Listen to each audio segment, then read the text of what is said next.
their budgets. Cool.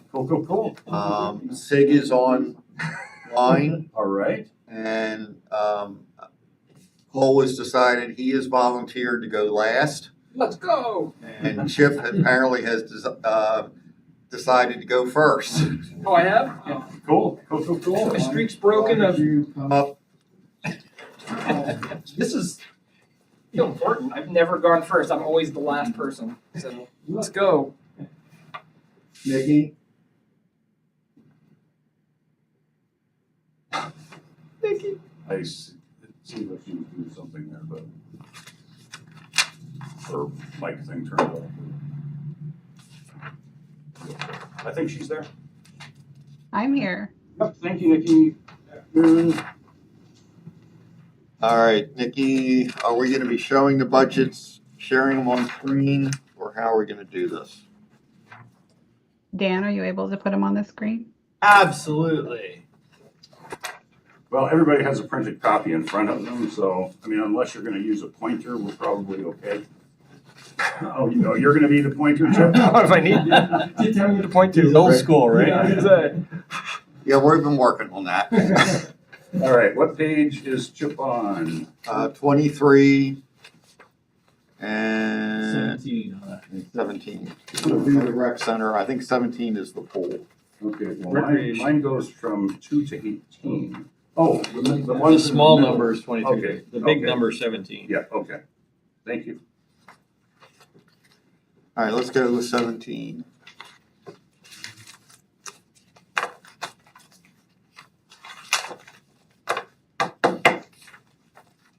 You want to borrow that? Hey, Glenn, are we going to be doing this for all the departments?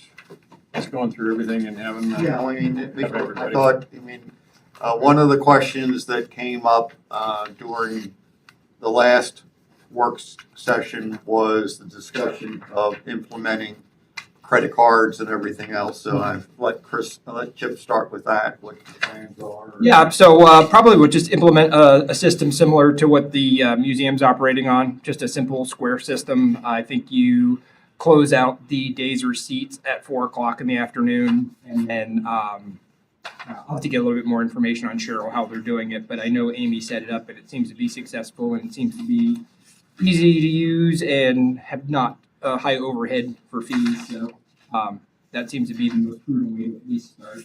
Perhaps if that doesn't work, we could go to something else. We already have an iPad and the mounting thing, so in the past, every time we talked about it, the restricting element was not having internet down there, but now I believe we have internet down there that is not simple anymore. Yeah. When is this part? Oh, sorry. Okay, so we're not running internet and the network then out there. No, this. Wait, we're talking rec center, right? Okay. To pull, we need internet out there. Yeah, and I could do the same out at the pool if once we got internet out there, but I was more focused on the rec center. Okay, I'm sorry, my mind was. No, that's fine. Cool. That is also for us to be able to operate the SCADA system remotely. Yeah, I came up with a plan and a better plan than the expensive plan. Yeah. I think we can put it. I just need a little more information on a couple of the interactions on the thing. Okay. It's pretty. It will be pretty easy to do. Okay. All right, so that concern is resolved, so we'll go ahead with that. Is that part of a bigger plan to all of our departments to be able to accept credit cards for payments? Well, I mean, we do accept credit cards at the museum now. Great. Any place that sells items or collects money, we're looking at. We're looking at getting credit. Right. Very good. Overall, Chip's budget does not have any additional personnel. We have spent a year almost now looking for a programmer. We thought we had a really great one, Yeah. and he turned us down. Let the program coordinator. Yeah. Yeah, the program lead coordinator, which what do they do? They do like a lot of like the special activities. They would do like after school stuff and instruct it and do the leagues. I think you would be shocked at how much time actually goes into like city league basketball, getting refs, getting stuff, getting lots of stuff. So yeah, just lots of stuff, and then just perhaps being able to reach out and then have the ability to kind of coordinate with other entities within the city, just to do some collaborative stuff.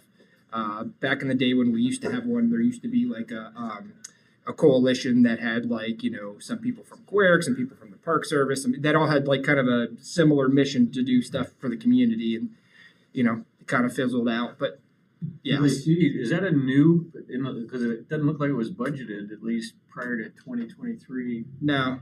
Well, Glenn was saying, hey, we want some more programs for this, and I said, well, that's a slot we used to have, but got taken out 20 years ago, and then sometimes we had an assistant director that could do some of that. But part of the last budget tightening, we eliminated our lead attendant position and rolled those duties into the assistant director position. So yeah, so that they don't have time to do special stuff like that either. Keep them busy. Well, the goal is to get more, more activities and hopefully better coordinated activities. Yeah, and provide keeping kids out of trouble. Yeah, I mean, I'm not sure if you could see what it's budgeted. I mean, in the Parks and Rec world, it's a respectable salary that you'd expect in like a smaller mid-sized community in the lower 48. But like anything, the hurdles to getting people up here, the high cost, the housing, and the gentleman that he was talking to, I knew we had our cards stacked against us, but he wanted to come up and see the place, and he really loved it. But he was born and raised in Tampa, Florida. And other than him, he couldn't get any of his daughters or his wife to come in. They didn't want to come alone. And then I even interviewed several other people. And, I should say I pre-interviewed them because I didn't want to waste their time. So it's kind of like a get to know them, talk about our community, talk about what we do. And then if they really, have done their homework and know, because I've unfortunately learned some hard lessons about spending a lot of time and energy to interview people and to do background checks and then offer them, and it's like, nah, not interested. So I just we broach all the stuff that usually is a deal breaker first, and then if they still feel like they'd want to come up, then we'll interview them. But yeah, it's been pretty sparse, and I've had it advertised on the National Park and Rec page, which is like if I was looking for a park and rec job in any place in the lower 48 or anywhere, that's where I would go. So it's out in the places that it should be out. That, and I have it on the state page too. But this is a number that may, if we don't fill it, we may say, let's raise the salary with what we have, let's say 2 months into the budget year and say, look, we can't find it. We want to make it 80,000 at that point and go out and search. So is there, I'm sorry. Go ahead. I'm like at the universities and students just coming out of, I guess they get degrees in Parks and Rec or something. yeah, And I don't know if like the University of Alaska has that, and probably if it does, it's going to be kids that are going to Anchorage, Fairbanks. no. To the best of my knowledge, I think I've heard through the grapevine that APU, which offers a little bit more of customization, can sometimes produce something similar. But I know UAF doesn't, nor UAA. They don't offer a program like that.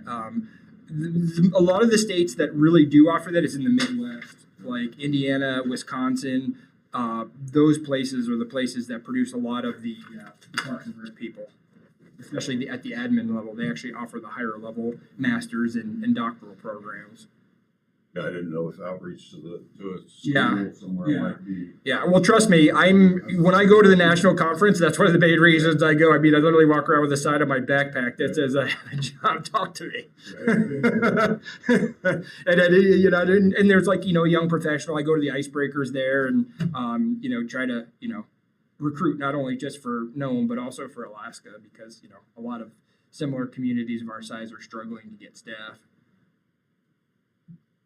So that is a position that is very important to get filled somewhere. Going down, are there any questions on the salaries and benefits? And those are numbers plugged in by Nikki. Going down to vehicles, we're looking at, he's right now driving a 2001 Ford. I'm hoping we're gonna hopefully be able to release a police vehicle, with the new vehicle coming in to give him a much newer vehicle, and we'll get rid of that. Property, you can see where we're expecting a 15% increase. Insurance, we pay for the professional contracts or for the referees, baseball, basketball, volleyball. Communications, a portion of that is we offer a TV for those using our exercise room. No weight room, yeah. Weight room, and same thing with the other. Some of these are just numbers that are, just so you know, these are part of a larger number, but this is what is allocated to this department. So it looks like the major change from last year is the programmer assistant or the programmer position, and basically the percentage increases in health benefits and just everything else. Right. Just holding the line. Dues and memberships, it's pretty much holding the line. Travel and training, we've raised that a little bit just because the cost of the programming is going, travel, air tickets, and all of that have increased or increasing. Operating supplies, this is what office and operating supplies, some get miscoded to one or the other, and this is an increase for the bowling alley needs supplies. I know it's not part of this budget presentation here, but when's the last time that fees were looked at for the rec center? I think I know July 2016. Okay. Yeah, that's to the. That was the last time they were adjusted, I think, Great. not the last time they were looked at. Well, yeah. Oh, yeah. The last time that they were Right. raised, 2016, and then prior to. I kind of think that was it. That was the only time. So I started in 2001, and that's the only, in the 20 plus years, the only price raise has been that 2016. I'm guessing that you know a lot of other people that run similar operations like you do. Are our fees in line with other places? Obviously, we have. It depends.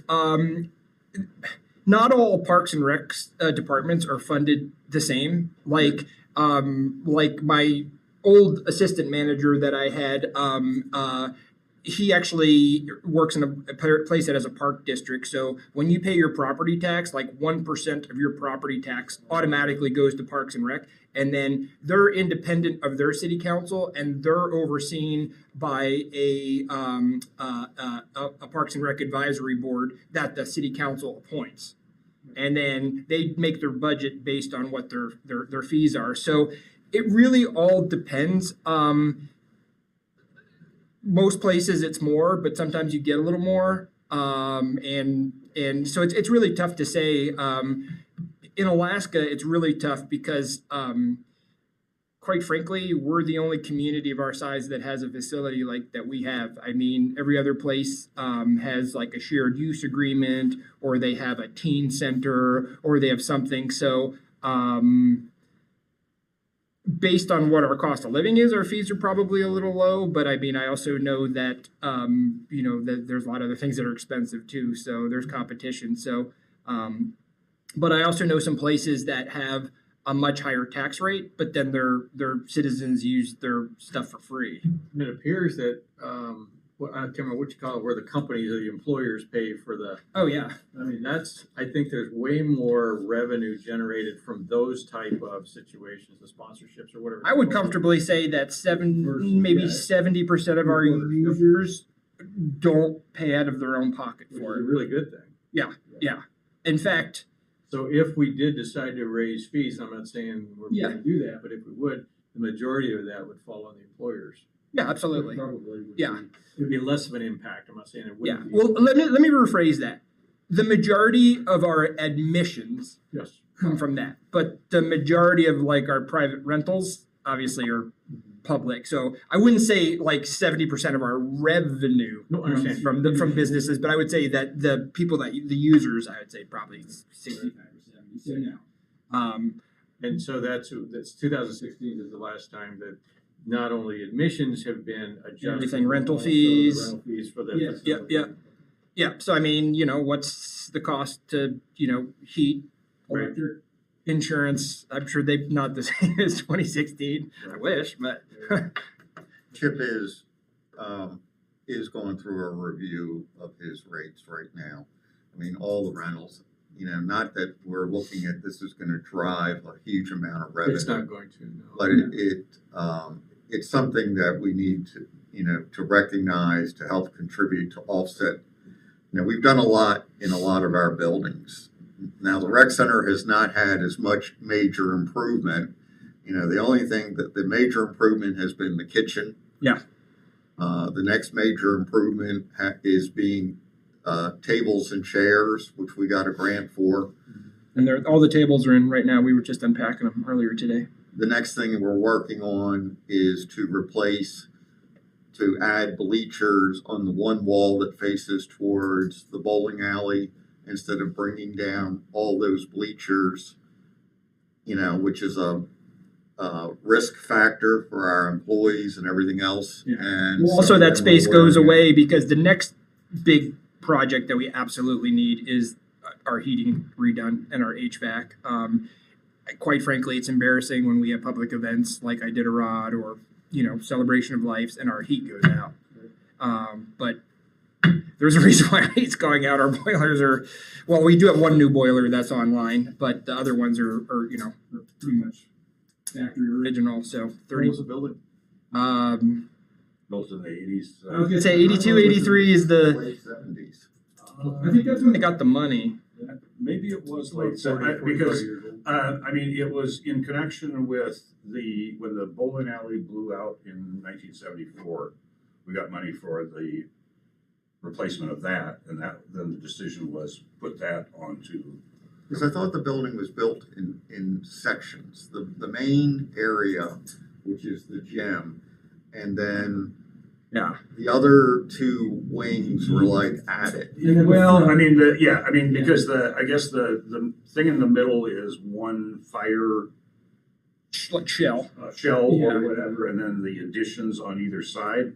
But so I think maybe there was use of the gymnasium section while they were still working on constructing these other ones, but there wasn't a long delay between when it all was put together. What I was able to That came in. what I was able to dig up was that and maybe you can remember that the funding actually came from land lease funds that the state gave each community to make improvements as they saw fit, and I think we used it to build at least some, if not get it started. That's what I heard. Yeah, it was primarily state funded, and I guess I don't recall the program that you mentioned. But, Yeah. it just was the time when the TAPS was Oil was flowing. getting going, and Yeah. the line was full. Yeah. And money. Yeah, well, I heard, like I said, what I heard is that when they sold the leases up north, then I don't know, billions of dollars, that they used a share of that land lease money, and that's just what I heard. I don't know, but yeah, early 80s is what I tell people, 82, 83. What's the monthly membership cost? Monthly, You guys 80, follow those? yeah, 80 for adults and 70 for youth. Seems Yeah, I mean, Yeah, but I guess, and those individual fees maybe are, and I'm just quoting what people are saying on Facebook here. You get the thing that, why are you charging elders for anything? Because they're on a fixed income, and and then it's just a recognition of their age and all that stuff. Then you get people saying the rec center should be totally free because we're trying to encourage people to be in some kind of a healthy area. And then the other one is that for me and my 5 kids to use the recreation center for one day, it's $70 or $80. I don't know if that's right, or 60 or 70, whatever. Yeah. I mean, it's some big number, you know, and so that often, you know, there are families that are priced out of it, just because there isn't a quote unquote family membership. Well, there is, Oh, okay. and we are looking at that. Yeah, so my thought on this, and I've been fighting this for a while, is, we used to have a really comfortable number, and then a couple finance managers ago, not Nikki, without any input from me, came up with a very extremely high fee, which I said wouldn't sell any, and we haven't sold any since. So I told Glenn that it's just, when we talk about a family membership, I can't just have a single plan, because there's no one size fits all family plan. Because if I would pick 10 random families out of Nome, I would bet you 75 or 80% of them have one member that already has access through their employer. So it doesn't work out. So what I suggested to Glenn, and I'm still working through how it would work, is to start with a base model of one adult and one youth. And then for every adult you want to add to it, it's this rate. For every youth you want to add, it's this rate. Because like I said, I mean, the plan we had was for 2 adults and 3 kids. Well, what if you're a single parent with 2 kids? Or what if then it doesn't make sense. So that was always the part to just come up with a fair thing. And you know, people have always been clamoring for free, but I would always, whenever they tell me about that, I'm, you know, not advocating against it, but we've had some times where it was free, when things have been free, and it's a nightmare because, you know, a lot of the patrons aren't well behaved. They got no skin in the game. They come in until they get kicked out, then they leave. But people don't understand that there's quite an element of, you know, supervision that goes on, and you know, and a lot of times, you know, come on a Wednesday night, we're packed. Come on a Sunday, we're packed. I mean, a lot of times we're just packed. So, but yeah, we do need some sort of family plan. I just want to come up with a table that kind of just, like I said, that addresses, you know, what the family's real needs are. It could be that, you know, if someone has a corporate membership, you know, we look at putting, you know, an add-on for that corporate membership to add their family in. You know, these are, as I said, you know, the complaint that we do get is we're too high in price, or that everything should be free. You know, but hopefully some of this money could go into improvements. You know, like if we're going to raise fees at other venues for use, well, the city has, you know, done an investment. Like when you look at the Mini and what we're doing up at Old St. Joe's, we're reinvesting. And that's why in the budget this year is $75,000 to look at painting the interior of the gym.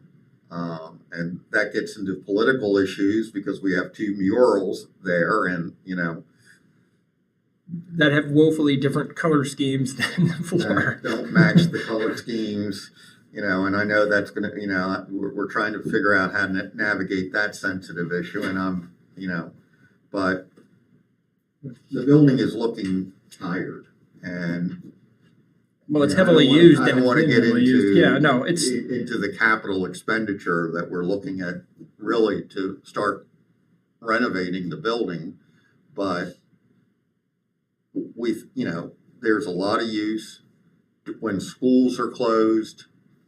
A lot of kids come to the facility as, you know, not only as a place to recreate, but also sometimes as a safe place.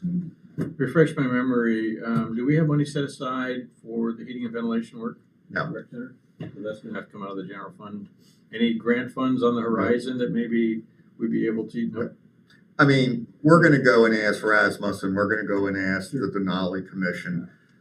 How many years left we got the way it is?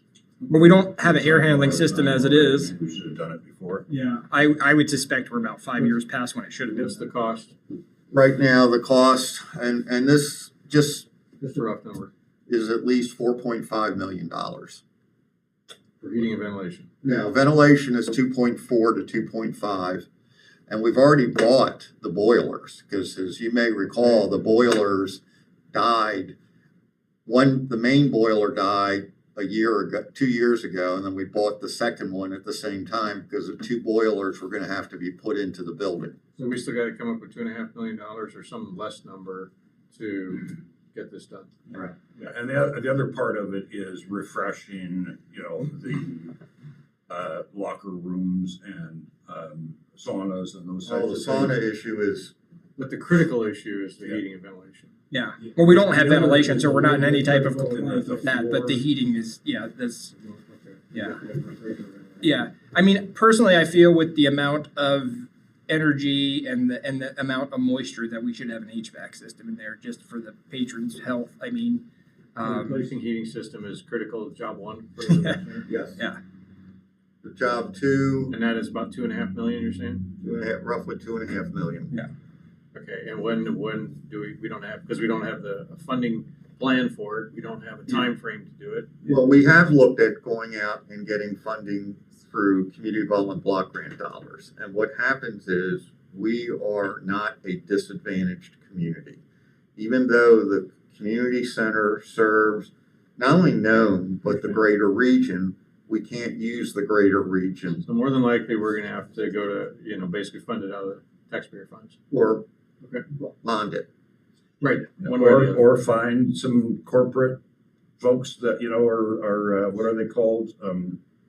Corporate donors or corporate sponsors. Yeah, I mean, the funds like the Malozzi or whatever, Scott, the foundations, Yeah. I mean, different foundations that are out there that potentially can commit to it. And maybe we don't need $2 million to do the other parts of it, no, the heating part, but the other stuff that needs to be done. And I mean, there are places, at least, I think they've managed to patch them, but there are places where the floor is soft in there, the walls are bad, and some of that stuff was built with particle board, and so that the particle board then with moisture, you know how that goes. Yeah. We replaced our whole weight room floor probably 8 years ago because we had issues with the east facing door, and I mean, it just kept coming in and coming in and coming in. It was getting softer, and then finally I went through. Just so everybody knows, the estimated price to fix the locker rooms and fix the saunas and to better use the space, because there was a plan developed, is 1.4. What Cole is hoping to do is to take, and when you first walk into the building, you notice there's a very long corridor that goes down to the bowling alley. Yeah, like if you head east, it goes to the rec. If you go left or west, it goes to the bowling alley. That long hallway space. We are looking to convert that into storage. We've already spoken with the fire marshal. We know, and Cole knows what needs to be done. And then we're looking at potentially putting another entrance down by the bowling alley. Yeah, where the picture window is with the neon sign that says bowling, there'd be double doors there. So the bowling alley would actually have a separate entrance. Does it make sense? I don't want to get stuck on this issue, but does it make sense because the funding of this is a big question? Should we start looking at, looking at some kind of a maintenance reserve account for just the rec center, like to start stockpiling those funds? Well, I think it's almost try to either. I know the community doesn't like borrowing. Try to find the monies, build it, and then start putting the money into Either way, it. I mean, it sounds like we don't have a funding plan for this, but it's a critical issue. Whether you borrow, whether you save, but sounds like it's priority. Okay, that's all I got. Thanks. Okay. Okay, I don't know if there's, you're replacing some cardio stuff, you're keeping that stuff up, great. That's good stuff to use back there. I need to start again because my weight is coming back. But Swimming pool is going to be open. yeah, but swimming pool is a different page, I guess. I don't see it in here. I think we. Look, there was a separate, was 117 and 123 or something? Well, I'm not seeing 17. The pool isn't in this packet, just the rec center. Okay. Can we, instead of bringing him, do we have a picture of the pool? the picture from Friday or from Monday night's meeting. Give me a sec. The pool is scheduled for official opening, Chip? As early as May as possible. Melissa has several guard swims scheduled so that they can get a little bit of endurance back, and she has a number of people that are doing the pre-testing right now. So it used to be that you did a classroom section and then a section in the pool, and now the whole classroom section. Page 53. Now, the classroom section, they do all online, so you need to have all that done before you do that. And there's people that are starting to do that right now. But yeah, we're frantically trying to get things cleaned up. That's where I've been spending a lot of time. But I also want to emphasize there is more work that needs to be done on the pool. Oh yeah. This is, what we've done is, what Chip and his team have done is we now have a system, a mechanical system that operates a commercial size pool. Yeah. So we're good for at least probably 20 or 25 years for sure on the mechanical side. You guys all see this? There's not a whole lot. Staffing, water testing, phone, certification, chemical expenses, some basic goggle stuff, some small repair stuff, a placeholder for building maintenance supplies, because like I said, we're cleaning up some electrical and some other stuff. Janitorial, yeah. And then the big thing is that now that the salt cell is out, pretty much all the metal stuff on the deck needs to be replaced. So like all the handrails are rotted. The elevated deck chair is almost rotted. So I got to start replacing that stuff. I didn't want to do it until the salt cell was out, and it's out now. And we have a couple floor drains Yeah. that are being fixed right now. Yeah. That's not part of what Bob Walker was doing. This No. is just maintenance that we're finding after the corrosion issue. And, DPW, Public Works did a lot to assist. We put new exhaust fans down there to make sure that, it's not 110 in the summer months.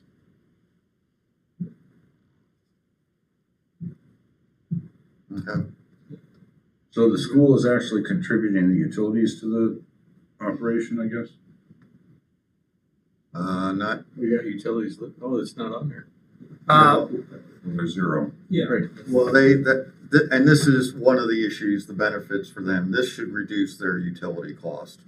And this was also sometimes, since was creating some of the challenges that while we were working up there, you had two different contractors with two different approaches and how things Two different projects. on projects, because the school now has installed a complete control system, through Johnson Controls, I think it is up there. Siemens. There's a Siemens Yeah, control to better facilitate their heating and cooling, not heating systems up there, Yeah. and ventilation. And I don't think it's separately metered. If they would, I'm sure they'd try to charge us. The only position for the whole recreation budget, the only position you don't currently have filled is for the programmer, correct? Mhm. Yeah. And that's sufficient from your perspective? Yeah. Yeah. If you keep all those positions? Yeah, filled, yeah. Yeah, I'm always looking for more lifeguards, especially lifeguards over 21. But they're budgeted. I just can't. Yeah, Yeah. 5 full-time and maybe one. Yeah. 4 or 5 part-time. yeah. And we've offered the pool manager, which is Melissa Ford, more hours, so for her availability. I don't have any more questions. All right, well, let's, Sig, did you have any questions on the rec center? She was muted. No. Okay, great, thank you. All right, let's move on to another so that we're not here at 9. Yes, Adam. Legislative. There really is not much of a change. I didn't see anything in there that needed to. There is money for the council to attend the annual training conferences at AML in December, or if anybody wanted to go to their summer conference.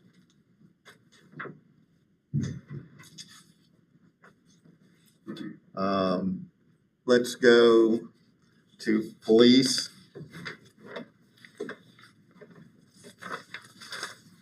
And that's on 5 or 8. Yeah, big 5 or 8. Probably the from a labor perspective, the change is, and this was recommended by the chief, not to have a deputy chief. And we now will have 2 victim advocates once we hire the second one. Other than that, and then we've increased a CSO position to 40%, working with Hunter Bellamy. So he'll be assisting the police department on that. Other than that, Chief, I don't think there's any change for staffing. Yeah, that's about right. On that, I guess I sent you a message, Glenn. I don't like to blindside you on the thing, but my comment was with regard to, I mean, we're spending a lot of money to, address the issue of sexual assault and domestic violence. That is a critical type of thing. But with what appears to be the increase in fentanyl and some of that stuff impacting our community, I'm wondering whether we need to add somebody onto the department that could work with Want directly, because they've got 2 people down there, but to add into that and then possibly use it as a dual type of thing, so it was an educational person, because we used to have the the DARE program that was going years ago. So there was an officer that was actually going into the school regularly, and I guess my feeling is that if you educate the kids early, that the outcomes usually are better later on. And so I guess that was the one thing that I thought that maybe we should give some consideration. Well, there is money out there, save for grant, because we wanted to hire a police officer to be specifically to work with the schools and everything else. At the schools at that time did not want us to come in.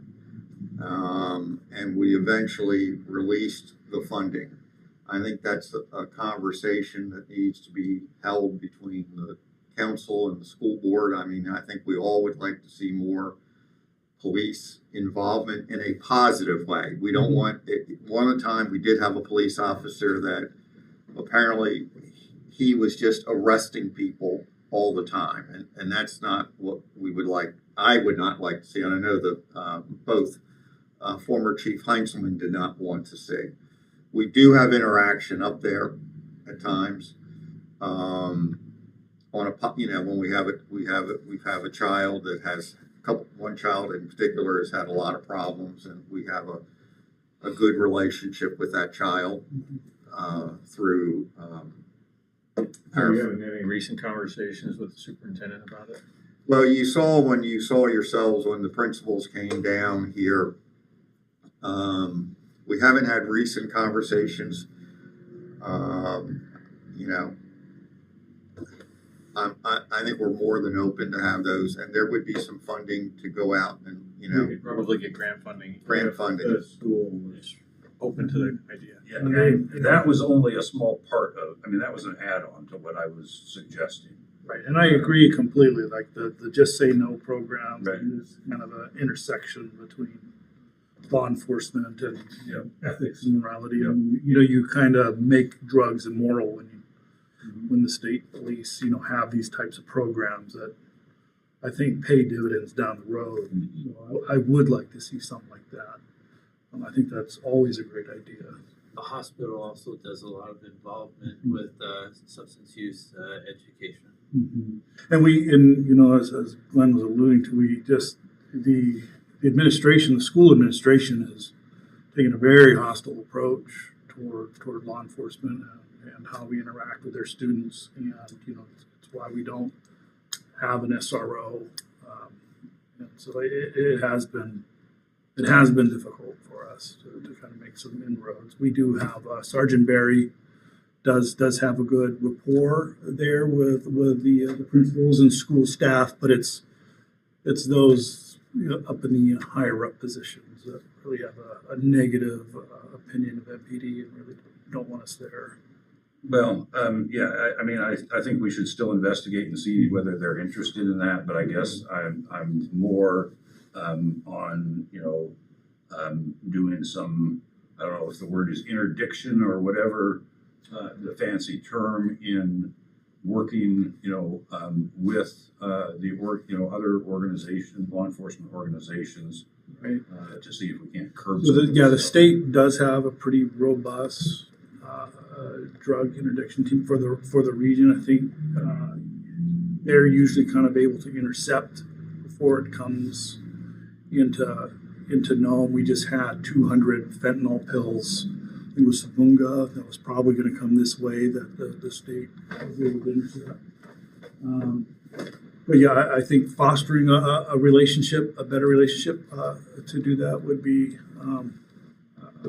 a good idea. There is, especially with drug cases and drug work, I think it might be better to kind of leave that on the state side with NPD and support. And the reason for that is it can be a very intrusive style of enforcement. So it's in your pockets, it's in your house, it's in your personal belongings, and you know, the relationship with the citizenry and NPD, that might not be something that we want to go down. But like when the state police are involved in some of these drugs things, we're all in. I mean, we're helping them any way they can. I understand very much what this is, as you know, on that task force, a big issue is fentanyl. And Yeah, we're gonna have to make evaluations periodically on it, because it sounds like there's an uptick. You know, it's coming, and it's coming here in big quantities, I think. So hopefully our communities aren't affected too much and we can get ahead of it. But you know, I think we do need to start preparing for more drug overdoses and drug related crimes. I think we're going to start seeing these things.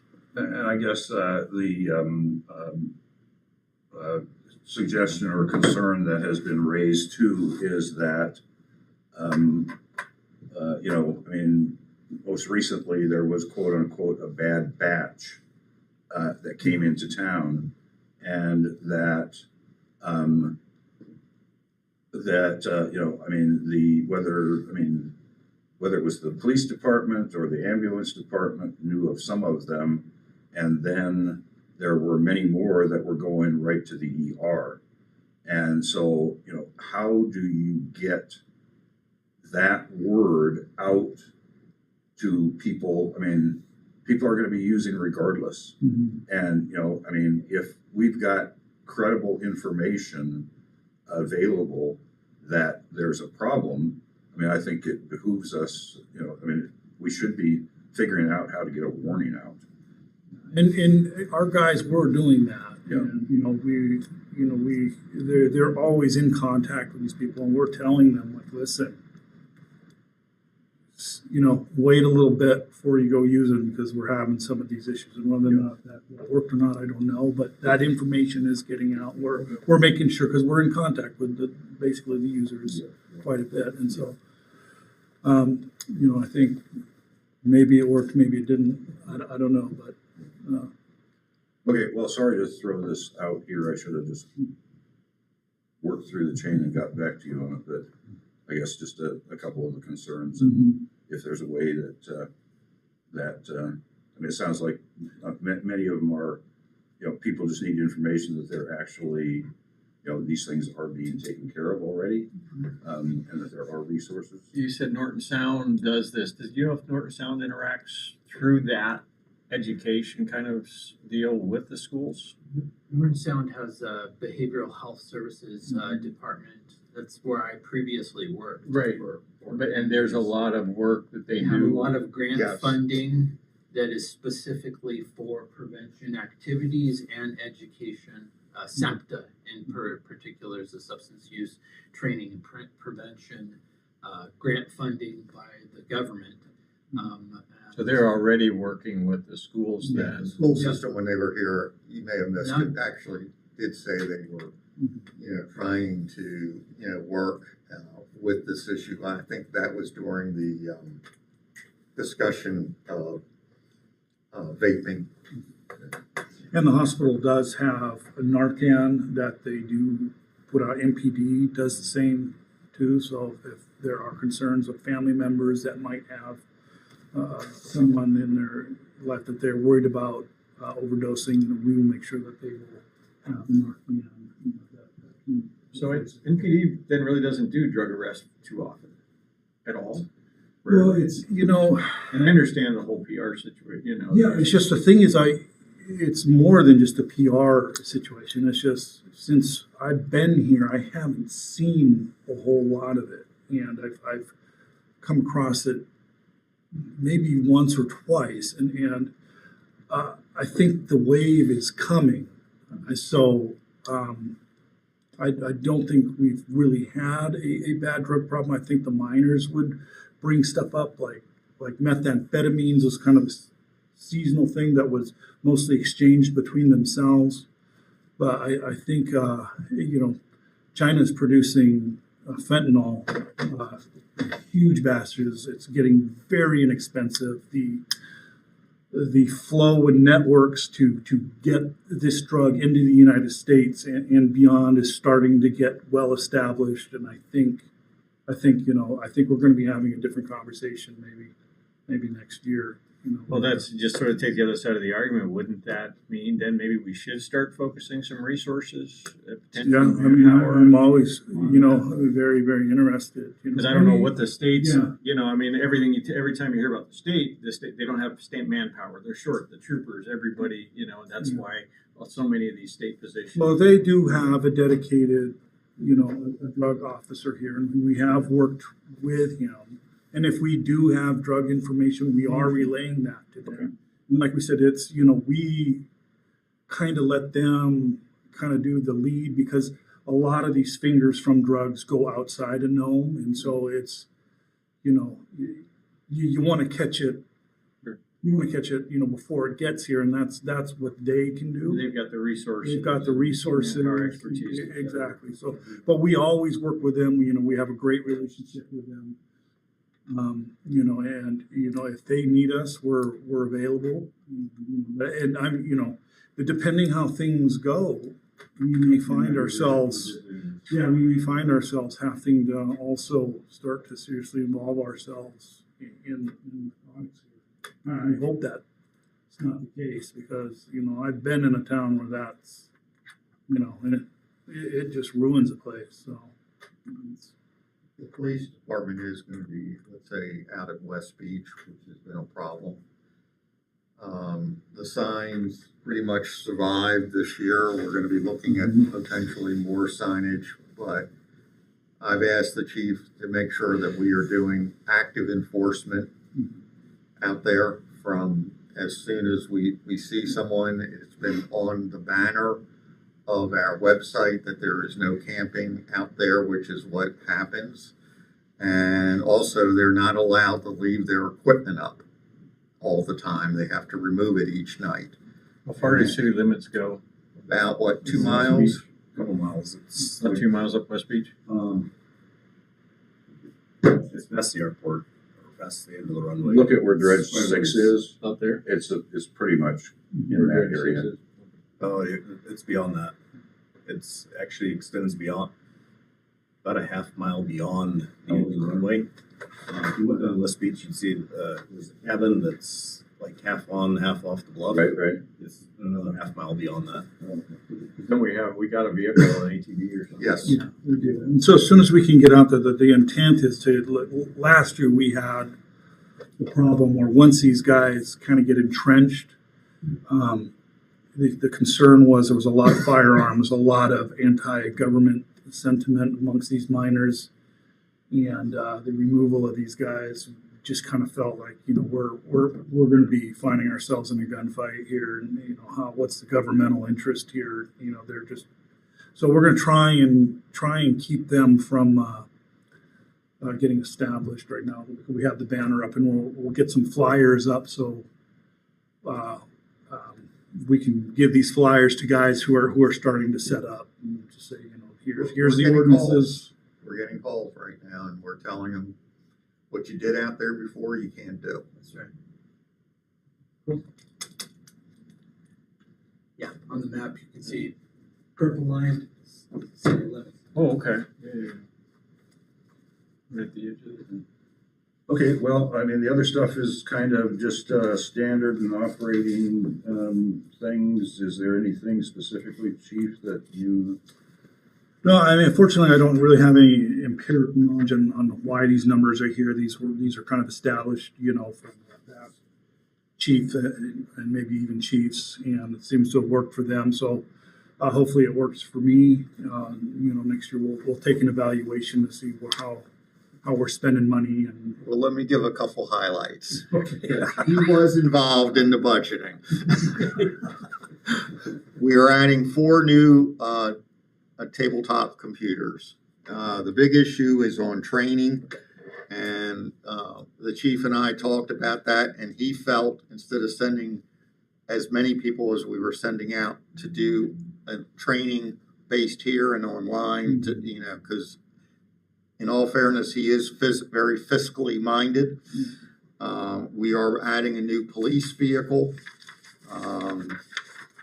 this year to his budget.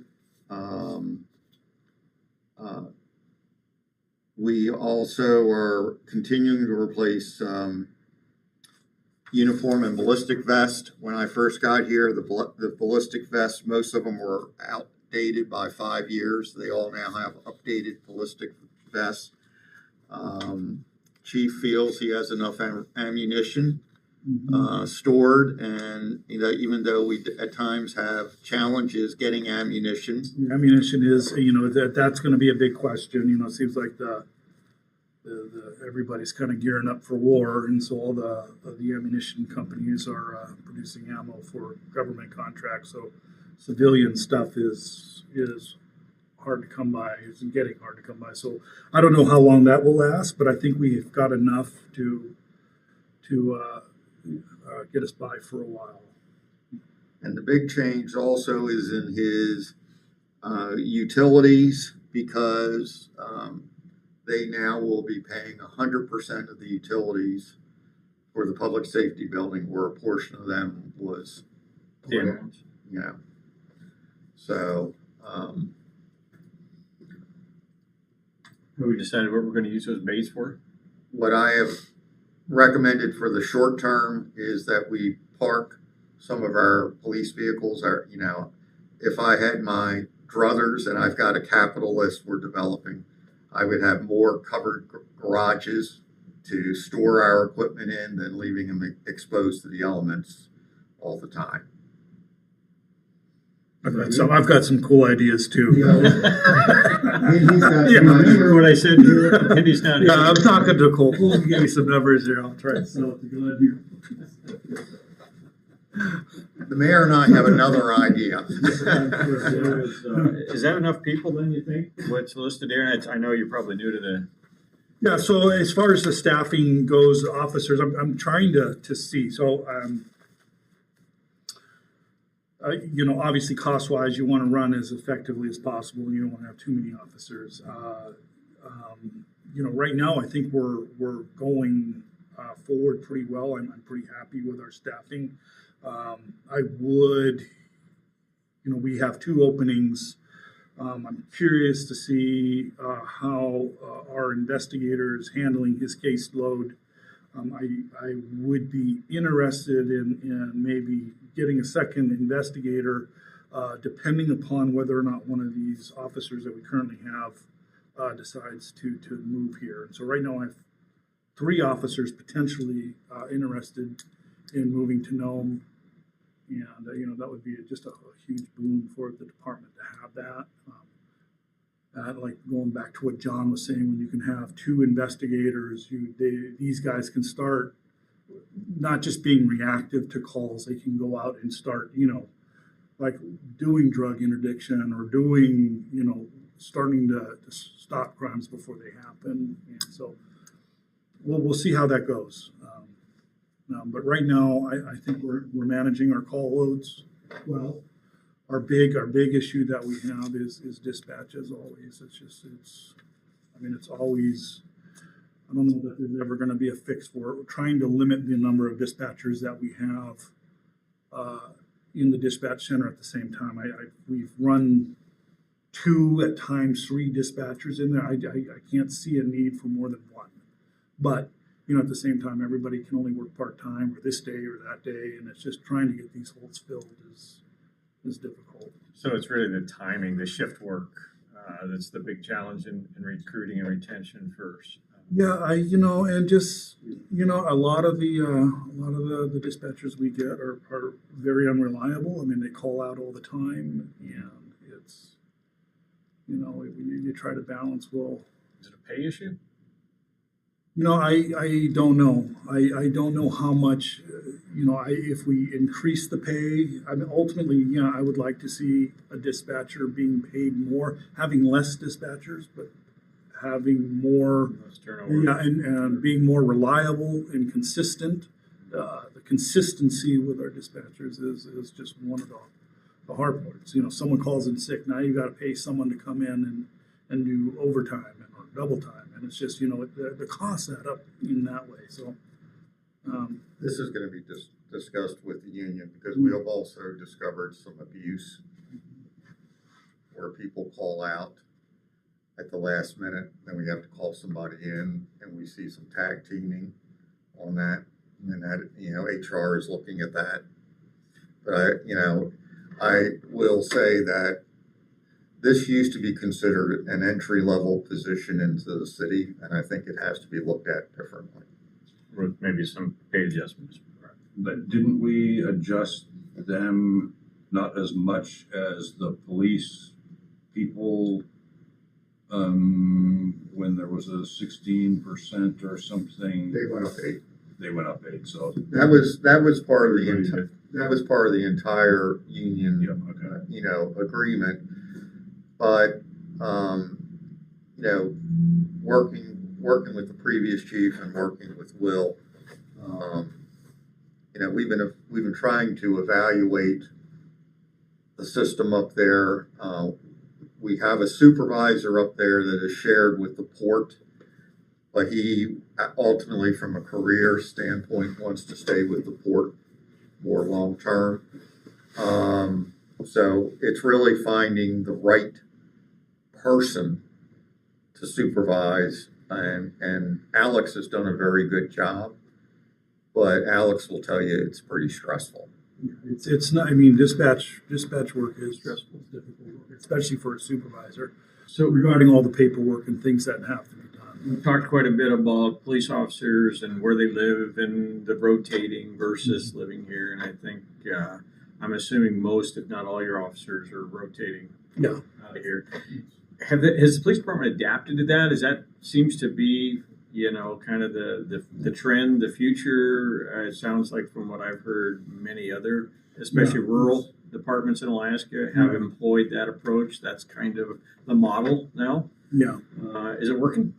I'm not saying it's ideal, but Yeah, it's certainly not ideal, that for a couple of reasons. One, you always want to try and get away from that mercenarial relationship with, your workplace, and that you want your officers to be invested in the community.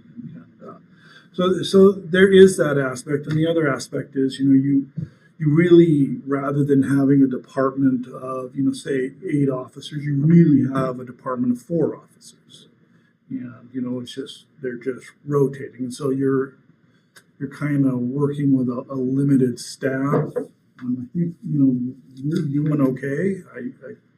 I'm not seeing a whole lot of officers being overworked or really exhausted. That's kind of more, my concern.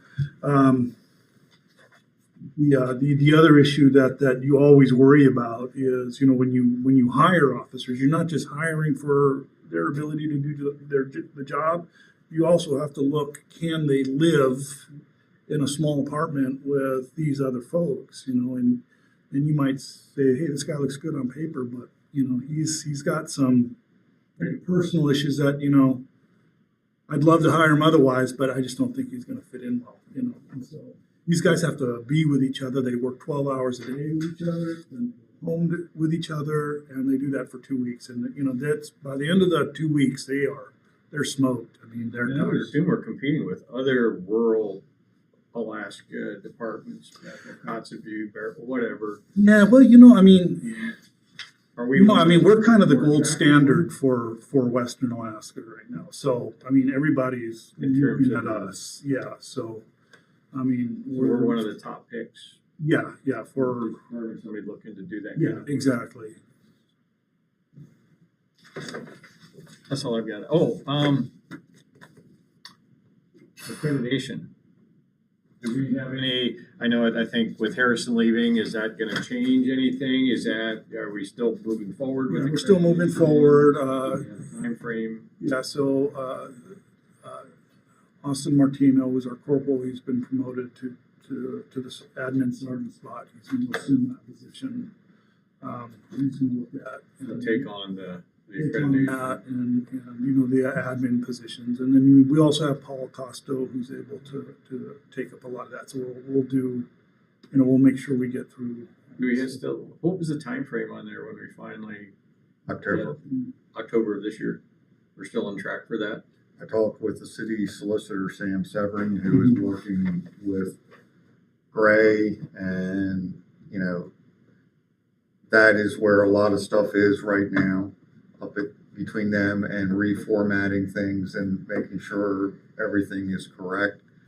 I reiterated, they're supposed to get together before Gray officially steps down to do a comprehensive review so everybody is on the same page.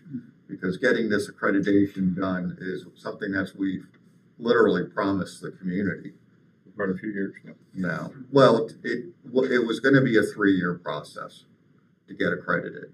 It just wasn't something that you can walk in and become accredited. You have to go through a process where they updating your personnel policies. We still have to create a secure place outside to keep cars locked away. Yeah. And it can be monitored. We're doing the radio station. Yep, no, the only point I was making is we've been talking about accreditation. You've done it? Before the actual process started. We've been talking about it for 20 years. So. Yeah, it's hard, and you want to make sure. Getting accreditation is just one part of it. You got to maintain it afterwards. Absolutely. You want to make sure that all the structures are in place. I don't have any more questions. Thanks. Anybody else? Sig, you have anything for PD? No, thanks.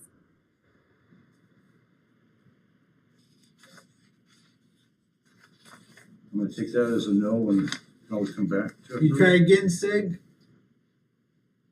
No questions, thanks. Thank you. Thank you.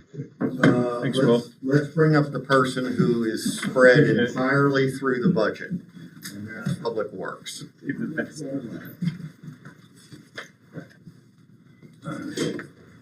It's like everybody abandoned me, man. It's okay. I can do it.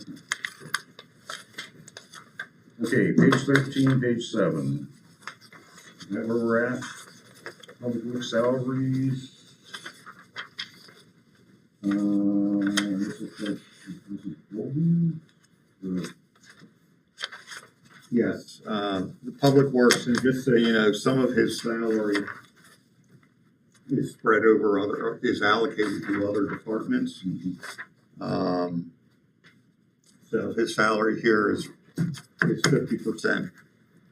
85%. Well, they have 50% share of the roads. That's mine. The building maintenance salaries are actually 100% the roads are 85. Okay,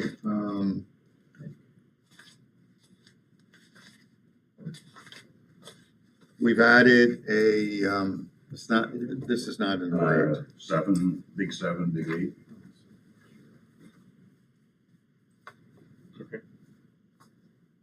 Big 8? You didn't get one of those? No, I'm just missing some pages here. Oh. And it's fine. No, take these, Scott. I have a copy from last. I got my phone. Here, thank you. You know, vehicle insurance will go up slightly this year. What we're doing is, one of the vehicles we're recommending adding is a Ford Ranger. So we don't need a big F-150. And it would be 4-wheel drive, be more efficient. You've seen their high roof van that they bought last year. That makes it easier to go to buildings and not have to run back and forth to the shop. He's asking, and I support, you know, this is jackets and safety gear so that the guys are more visible, and it's time for some of their gear to be replaced.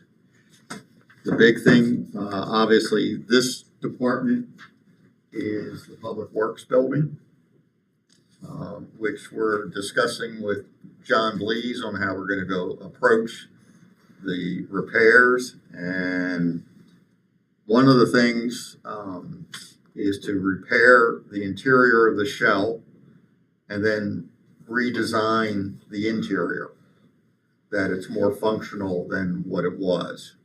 And we're also looking at leaving the space in the fire hall. Yes.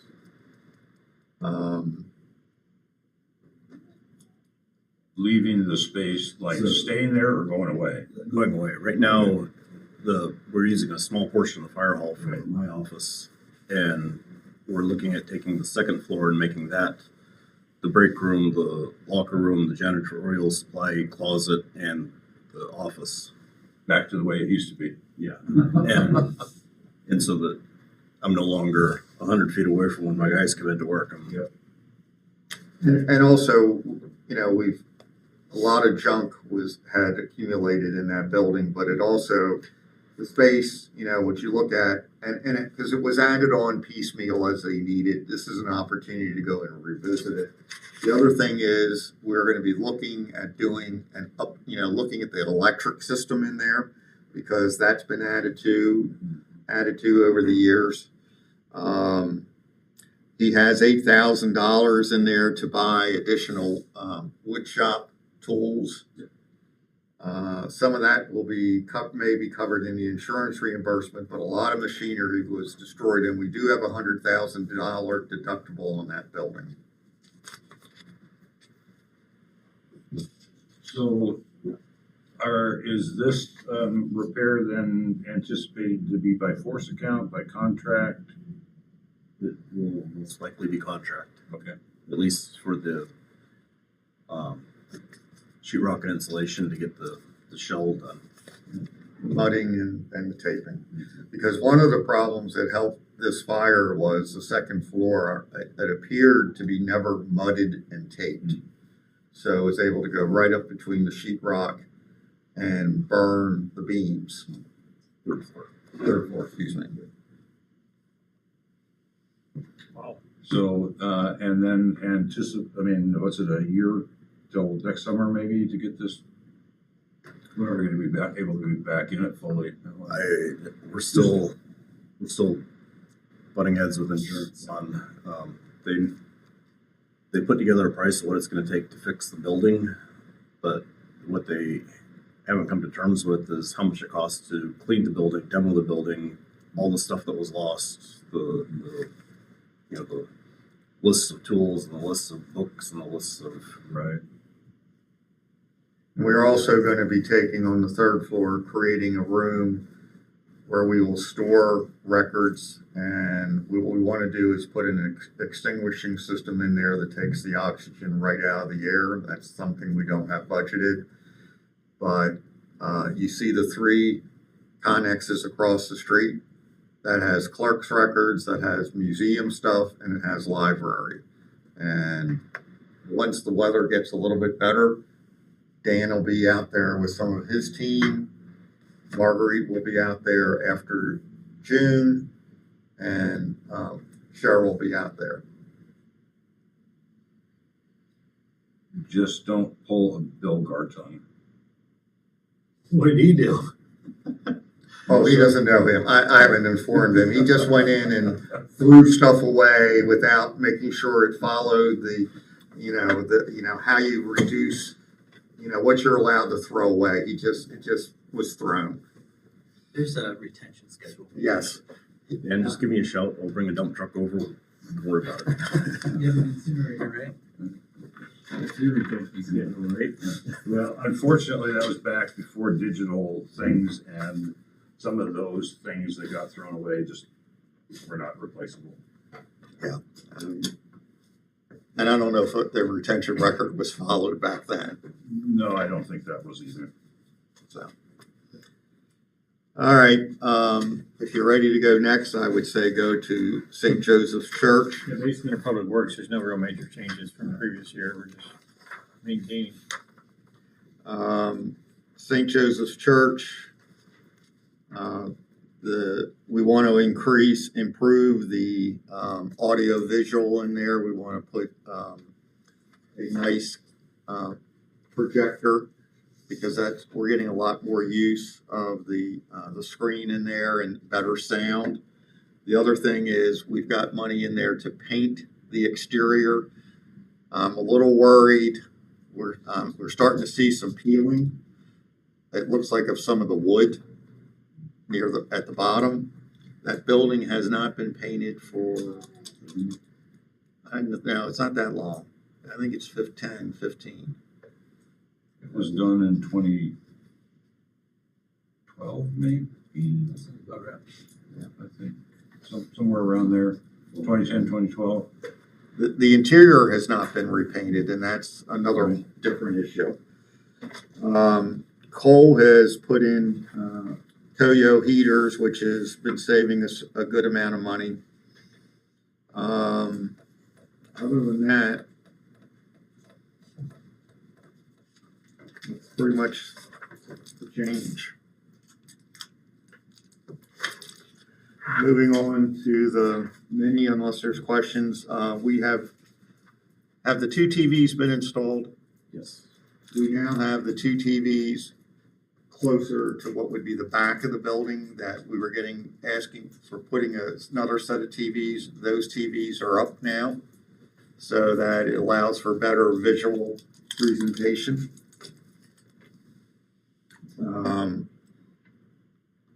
Insurance has gone up substantially on that building. Cole wants to finish the remodel by working in the bar region and behind. We get requests about trying to put a kitchen in there. Small kitchen for events, warming kitchen. That's something I think we all would like to do. We're just figuring out where it's going to come from. Do you think we generate more revenue if we did that? Oh, yeah. We did save the old freezer and refrigerator from the rec center when we remodeled that kitchen. We do that in-house? I mean, if we could generate a lot more revenue, it sounds like a great idea. I don't know what the cost would be, Well, remember, we're also putting in there two old appliances which we occasionally have a little problem with, but it's something that we're trying to do, as John would say, full force account. We're trying to do it in-house. Because you basically can't really cater stuff over there, right now? You have to bring it in. Bring it in. They're looking for someone to do a little bit more prep work in there. Yeah, it would be nicer to have even warming cabinets in there where food could kept warm if brought from someplace else until they're ready to serve. Food prep area and having the refrigeration. I think it's a great idea. Yeah, especially all the visitors we're getting. Other than that, that's it.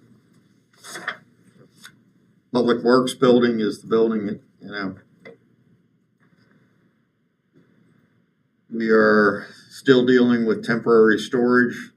Most of that should be reimbursed once we try to get this resolved with JIA and With temporary storage, all the records and stuff that are just. and other equipment. We have stuff up at the, Where are we storing it at?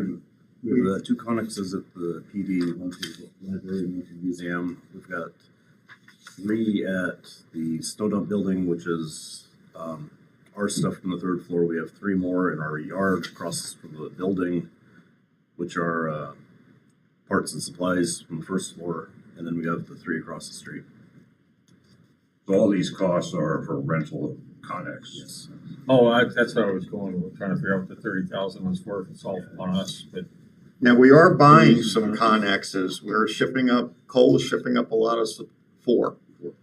So that hopefully, you know, whether we can let one go or Cole's probably got those already I have stored. 1 designated to go for the swimming pool for the storage of chemicals, but the other 3 will go to replacing these rentals so we can get them back. They never get enough. Are they 20s or 40s? 20s, 1 trippers. Good.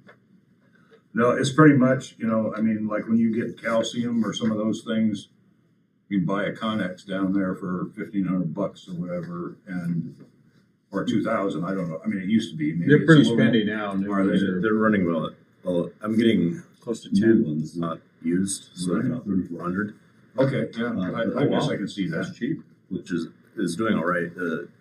Comes a little bit of headache with the coordination because you buy the Connexes from this outfit. Right, You have to go to AML Gotta and move 'em. consult. Right, Yeah. But Yeah, we should be doing that as much as possible. and last year we did 4. This year we're doing another 4. And I'm going to try to do another 2 this next budget year. Just like tires and We can go on. And he's also buying supplies in bulk, which we're gonna be shipping up instead of, So they're not coming up empty. they're not, well, nothing is gonna be shipped up empty. Like, you know, it'll be full of something. one of the 4 that we're bringing up is actually for Chip. We want the Connex, but he's got stuff he wants to bring up. That's the, is that also where the rubber, No, that's a different. different one? That one's on my. All right,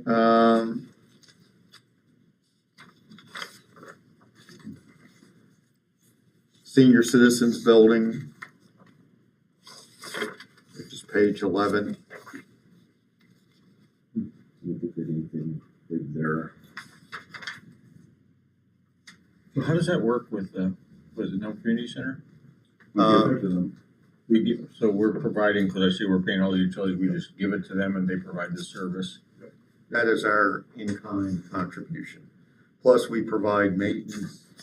So if they have a heating issue, we're over there and they're having a hot water issue and We provide them the space and that's the Nome Community Center that runs. right.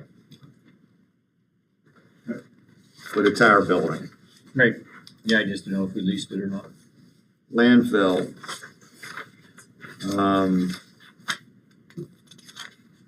There is a piece of equipment that we do not have budget in here, but we have applied for a grant. And it is, how much money again? $1 million. $9 million. It's that landfill compactor.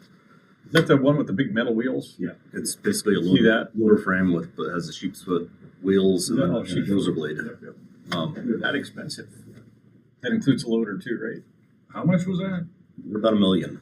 I think it's 981,000. Brand new. Brand new. The loader with the setup. Yeah, it's a loader body with the steel wheels, and instead of having a boom, it's got a dozer blade. So what are those? What are they made out of? The wheels. Steel. They're steel. Man, they must be heavy. It is. They are. That's the whole point, The right? small one is around 60,000 pounds. Yeah, looks like that. Yeah. And the benefit of that is what? So what we currently use is a dozer on the pile Right. and so the tracks tend to pick up the garbage, and the garbage works its way into the tracks. And so last year we replaced the undercarriage on the Komatsu. Oh, wow. This year we're replacing the undercarriage on the D7, and it's just because it's running on trash, which causes it gets in there and it causes the tracks to kind of stretch and fall apart. Plus, you get the as Glenn was talking about earlier today, the landfill juices that are very acidic, and it wears the metal out. It's really hard on the equipment. And this is specifically designed This is for specifically that designed for a landfill. purpose. Can you say we need grant funds for it? There was a grant opportunity that Cole and Nikki were made aware of, and we went ahead and applied for this grant. Because this is a wildly expensive piece of equipment. And if we can get it that way, but it's something that we should be looking at Wow. somewhere. Not to sidetrack the conversation, but who does our grant writing? for the school? Well, we were working through AML. We just lost our grant writer because she left the school system. And we're going to be looking for another one. But as I was saying today, I said, we can have a grant writer, but we need the departments to bring in the information to give the grant writer because they're usually notified on all of this. The grant writer can't be the expert through all of city government. So right now, our grant writer is what, on contract to us through Yes, ML? yes. How's that work? No, it's our grant writer is on contract to the city, not through AML. AML is helping us right now while we don't have a current grant writer. So when's the last time we had a grant writer on contract? We had a grant writer up to 2 weeks ago, Who was that? Mary Donaldson. And she worked for the schools? Is it? Yes. And she left the school system. Okay. And So how many we're going grants? She worked on the community development block grant, and she was involved in another grant that we found out we weren't qualified to get after we did the deep dive. She was working with other department heads on submitting grants because we want to submit a grant to the Denali Commission and to the Rasmussen Foundation. So we're currently searching for a grant writer? Right. And those are typically folks that don't live in Nome that are on contract and. I don't care where they are. Exactly. I You mean, know. but Yeah, but if she have to be in Nome. You know, if the person was in it Anchorage. doesn't matter really where they live. It's a job that you can do remotely. Right. So we're putting out our feelers and advertising for grant We're writers. gonna start advertising. This all just happened, No, I bang, bang. understand that. And under what department are those costs? It's in the administrative and plan, it's in planning, And we have a set aside a budget amount for a grant writer. right? It's not been changed. Okay. It's more handy if they are here to be able to work directly with the people as opposed to trying to gather information by email. But you say we need other supporting services to make that work, to get there? No, I mean, the department heads who get notice of grant opportunities, they need to make sure that they submit them over to her, or in this case, she was, or to any grant writer. I mean, the grant writer will be keeping an eye out on what grants are out there. But there are a lot of grants that, like the AML just brought it to our attention. Oh, there's money that the state of Alaska is going to have. And they worked with us on that grant. Are these positions typically difficult to fill? I mean, I don't know much about grant writing, but Yes. I mean, there's a lot of contractors out there. It's finding the right one. sorry, didn't mean to divert. And just so you know, some grant writers work on percentage of we don't, I think there's the city municipal government can only get no more than 10% administrative cost in a grant. We are not like other organizations that can get 30 to 40, where the grant. It's a municipal government kind of a restriction. if you will. And then on top of that, they would prefer the municipal government get 0.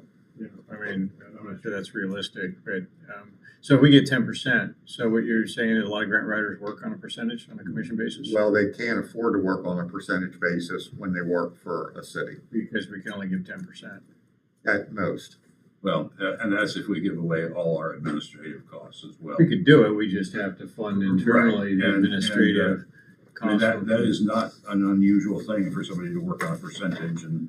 you I know, would say that's the most effective way. Yeah, You and, want somebody and then when the hungry to chase the first, money. you know, the party just happens to get $500,000, then everybody bitches and says, what the, you know? Well, that's why we get the $500,000, you know. Yeah, Well, I would. There's no, we could discuss this all night. Yeah, let's, So let's move on. yeah. No, I'm not, but this is a critical thing, because I think there's a ton of grants out there that we're probably not getting, I'm assuming, because we don't have somebody, even though 2 weeks ago, we're not chasing that, we need to have somebody focused, all that. It appears that there's a lot of money, but a lot of it is for planning purposes. It's not, there is not money, a lot of money is not available. There might be money for roads, but you have to be a community of at least 20 or 25,000 people. Well, this is one of the arguments that all these grant monies come out, and it really is not directed at communities of 5,000 and less.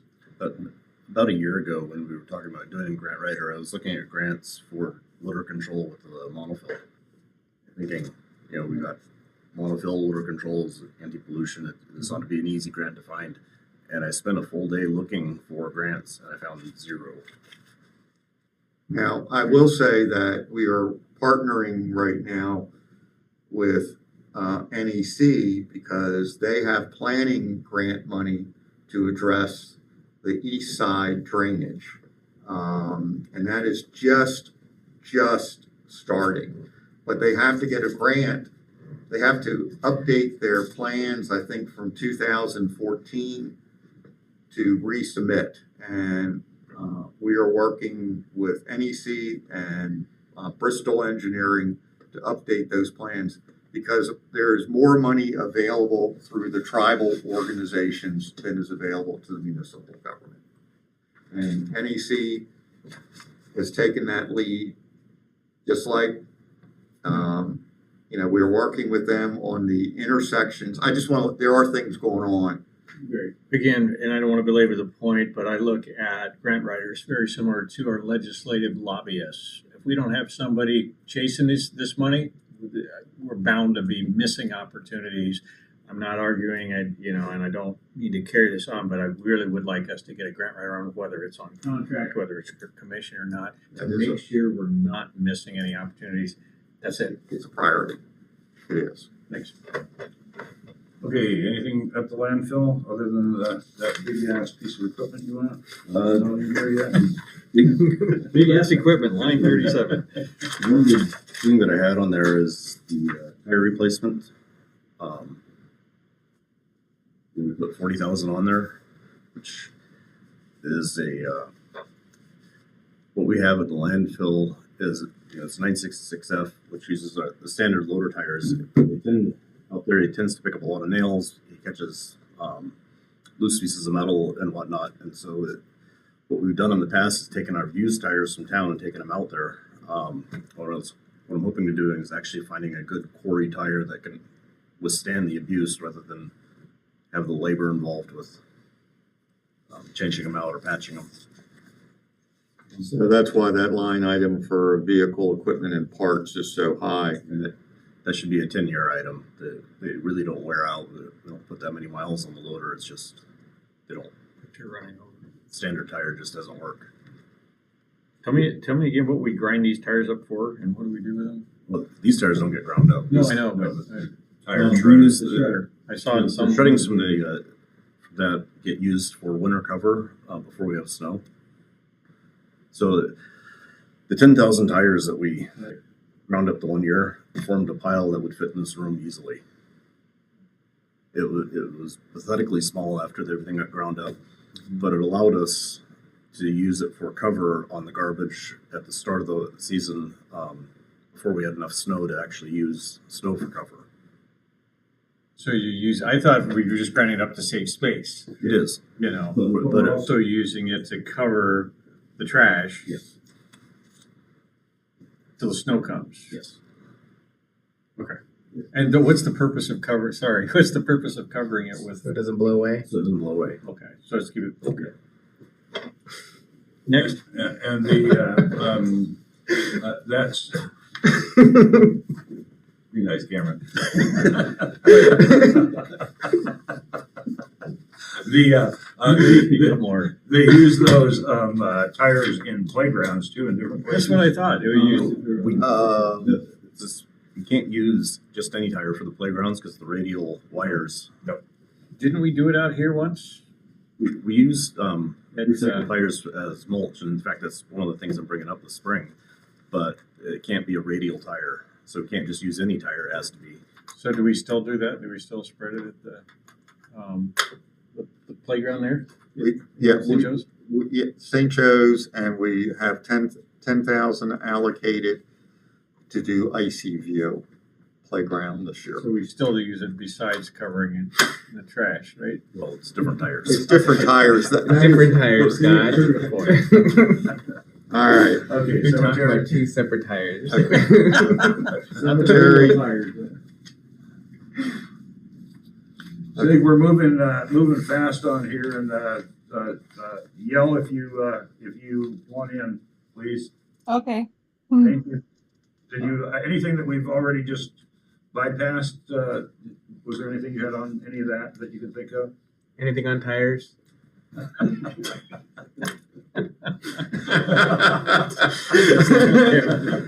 Your eyes, Sorry, Sig, you have the floor. You have to be in the room to understand. Yeah, I'm good. Thanks. Okay, thank you. All right, cemetery? Cemetery this is where we're hiring 3 additional summer workers to extend the fencing. It's still not going to be completed. We're going to use our temporary high schoolers for the fencing. Okay. The temps that we're picking up is, well, trying to get one that's a skilled carpenter to replace, repair, or rebuild the crosses. One to go around and actually take the iPad and go grave to grave with, so-and-so is buried here, because their Sims program is just not updated. So we have a digital program already. It's just not. It just hasn't been kept up over the years, and it wasn't ever fully filled out to begin with. And then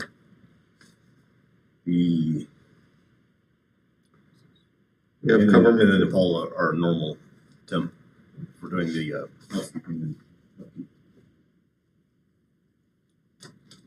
Is there a need for? Do we get a full freezer through the winter months? So it's a good question. I believe that right now we are at 9. No, we have 3 spots open, so we are at 11 in the morgue. We have shelves for 12. We can fit 14 because we can put one in the middle, and we can actually extend it to 16 very easily by putting a shelf above the middle. We have a contingency plan. Jim West has a reefer container that he could access that we can put online fairly easily. So This has been discussed Yes. about it. we're not in panic mode yet.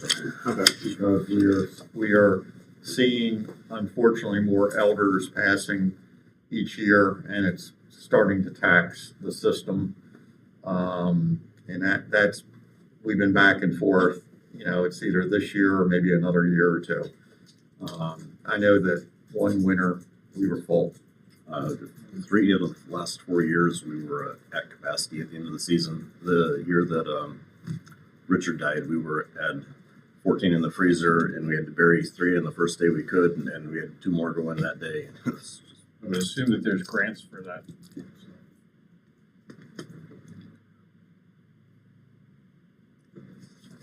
Thank you. All right, done with the cemetery, playgrounds.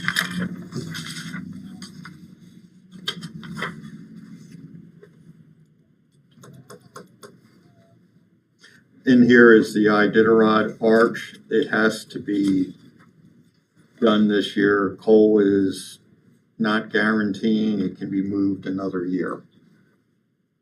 Yeah, I've asked, to get a estimate, from a couple of log builders, on, creating a new one, because there's really nothing that is on that thing that's salvageable. All the down members are all rotten at the bottom, and the top, is rotten as well, so. And we redid that, what was about 20 years ago? Is that a brand new one, or was it just rebuilt? No, this was a new one. The old one hangs in the rec center, Right. and we'll chop this one off and put it up there too, probably. We done in 97. Yeah, each one, Glenn had the numbers one time and figured out, how long the arches had They lasted. lasted about 25 years. Yeah, so, 25 This to one we finished in 2015, if I remember right. yeah, there is an effort, Iditarod has sent people up to help, or to clean the thing and then to epoxy, the deal. And, that used to be every 4 or 5 years. It hasn't, that hasn't happened, like you say, Cole, 10 for years. a number of years. And Richard was pissed off because it was locked up in Public Works overnight. And I had to take him up there a few times and with his tours so they could see the Iditarod Arch. The other issue is, the poles holding it up. We've got, Cole and I have talked about a better way to allow them to be placed there and to drain, because that's the other issue. Yeah. The poles themselves are falling out, and then the platform is going to need to be repaired. Yep. We'll replace that with a 20-foot flat and modify it to the right size. And then in this budget is the 10,000 in playground, so that's why there's such a significant jump in this budget.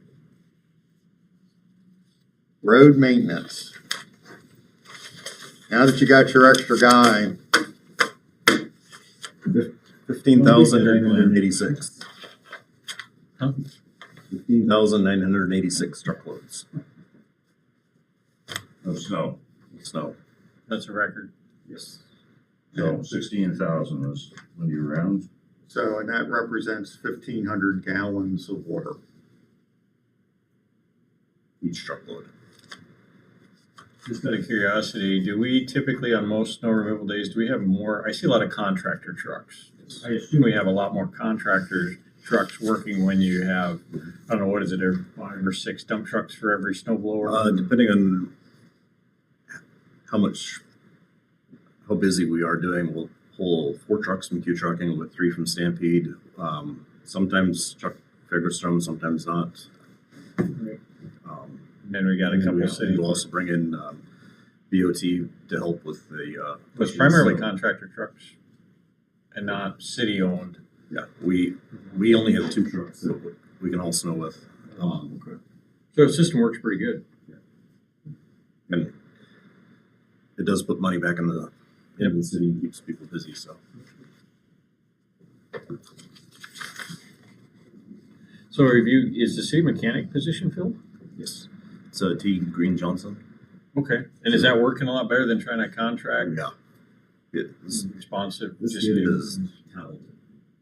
He is. That's what I've heard, yeah. He's got a true knack for figuring stuff out. I was telling Glenn when we hired him that without knowing, and he'd interviewed with me for 4 years because he was coming home with my kid, and they'd drag a derelict snow machine into the garage and 45 minutes later drive it out. He's just a really super talented kid. But his talents aren't just on snow machines and 4-wheelers. He's picked up on diesels, he's picked up on hydraulics, he understands the diagnostics. We have the new cars at the PD that he can plug into, and He works on everything, not yes, just. just the he's entire a city. super talented kid, and no, you can't have him. What's that? You can't have him. Cole will be, on the grinding of the tires. No, I was. That's not why I was asking. I just said, Like- I know you struggled for a while. Yeah. find somebody. And Seems like it's working out really it is well. working out, and we're slowly getting a system to where we're getting the PD vehicles in, we're getting some of the city hall vehicles in, getting them worked on and kicked back out. But it's still not enough, we don't have enough people to do everything, so we are still using, you know, They're still contracting out some of the some of maintenance the work. stuff when we're behind or, you know, because the priority in the winter is the heavy equipment. Right. We need to keep that on the streets. Are you getting your grader this spring? On the first purge? No, it'll be the last barge. So that's also in this budget, too. The purchase of the grader is in this Right. budget. Yep, I assume we'll get to it. Okay, well, anything else on roads? You got all your positions full or plan on being able to fill all your positions? I have one operator position open on the roads, and I have the purchasing manager position still open. Is that that's a new position. Was that filled last year? We couldn't fill it. That was kind of a hit or miss, and it's, I thought it would be a bit of, I think that's a really good position to have. it's a good position to have, but the person that the port needs and the person that I need aren't the same person. I need, on my end, I need somebody with my background and experience, not somebody that does accounting. We have somebody, you tell them what you need and, you know. Yeah, they need to look at a parts book and say, I need these items. Right. Well, it's a 50-50 position. I understand. Yeah. I understand. No, it's. Well, yeah. Okay, cool. We're gonna get out of here right now, unless Sig has anything else, or Nikki. Thank you for a good job getting things together. And I think the next time we meet for budget is gonna be the first week in May. I believe it's the first Monday in May. So that's not, you know, and I think we meet another time in that period of time. And next week, you have the Board of Equalization. Right now, there are 35 appeals. Marnie will be here Monday and Tuesday, and Monday hopefully through Thursday or through Friday. Thursday, and hopefully we'll resolve a number of those appeals so that maybe it's only one night.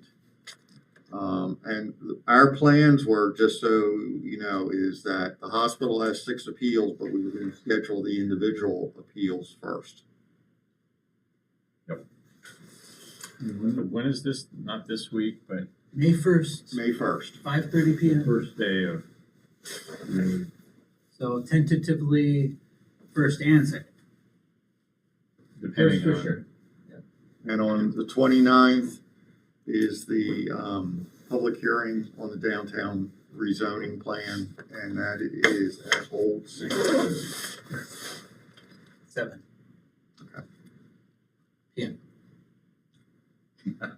all right, super. Anyway, my sister just sent me the sad news that plane that crashed in Fairbanks actually was a local pilot from Nome, John Slowinski, that was here for a number of years. It was, I think, was it a fuel plane or something? Yeah, it was carrying a huge amount of fuel. It's a fuel plane they use to fly into some of the interior villages. It's an old DC-4. Yeah. 3,200 gallons of fuel, plus I think they were countering another 1,000 gallons. Those planes run on avgas, not jet fuel. Avgas is much more volatile. Anyway, John Slowinski, and then Kellen, his wife, was a niece to the Rose. So, all right, well, thank you, everybody. Have a wonderful evening. All right. Thanks for putting up with me, man.